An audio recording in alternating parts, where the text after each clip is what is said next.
Right, good day all. So we're moving along to Surah 80 as part of our daily Surah teachings and recitations, right? So Surah 80. This Surah is really about not allowing distractions to come in the way. Hey, I have to finish reading this Quran. I have to finish reading this Quran.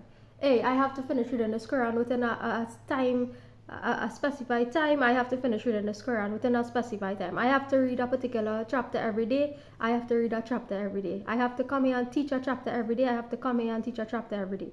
And allowing nothing to distract you from that, right? Whether that's a friendship, an enemy, a potential friendship, right? Parents, siblings, relatives, friends, neighbors, nothing, right? I have to come here and I have to read a chapter every day. I have to read a chapter every day. I have to teach a chapter every day until I complete teaching it. I have to complete teaching it, right? I have to continue on my dietary path. I have to continue on my dietary path. I have to do a certain task every day. I have to do a certain task every day, right?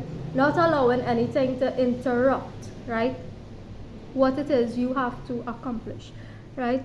So talking about interruptions, and next, it is not blame upon you, right? It is never your fault.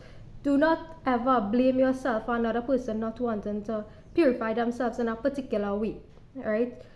You do your part and let the creator and the universe do its part, and the people and the creation, right? Fulfill your part, right? And allow the creator, creation, and others within creation to fulfill their part, their role, right? That's as much as you could do. You cannot do anything for anybody else in the sense of changing somebody, right? It is not within your capacity to actively want to change somebody. Like I always say, the most you could do is put information out into the universe or communicate something to somebody else, and it is up to that person or those people in creation to facilitate that change into their life or not do it, right? So it is not blame upon you, right? So we are freeing ourselves, right? Taking individual responsibility for action too, right? It is not blame upon you, right? If at this point in human destiny, right, it is not blame upon you or me, right, for another person not wanting to purify themselves in a particular way through their whatever course of actions that you choose or choose not to take, right? The book says, destroyed or curses a man because of disbelief, right? And know that curses are not eternal, curses are not immortal, right?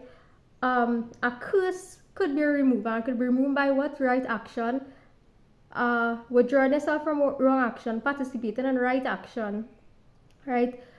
Abiding by certain core values in a book, right? Even teaching a book, not everybody have to do this. What I had suggested was a person in a family, right? A person in a family. The book said a prophet would be appointed each nation and so on, right? Whether the family is your nation, your country, right? Your actual family, your spiritual family, right? A person in a family to communicate the information, right? To walk the path and communicate the information. Curses can actually be removed, right? Removed. There are many things, there are many curses, domestic violence, right? Incest, right?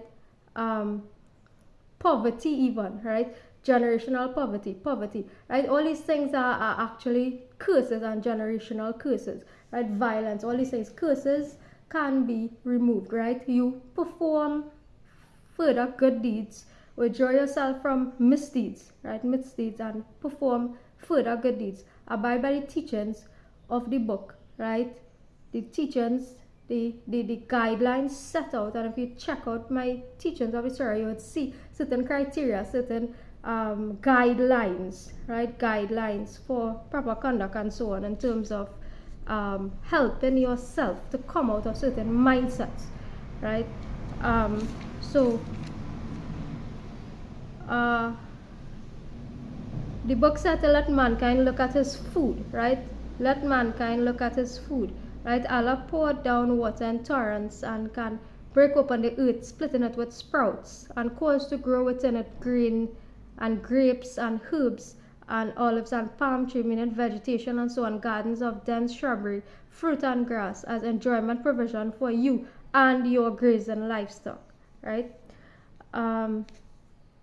So a few points to be noted in this surah, right? Nothing different from what we have spoken about before, but it is just a different way, right? Allah brings different ways of communicating the information so that it resonates with us.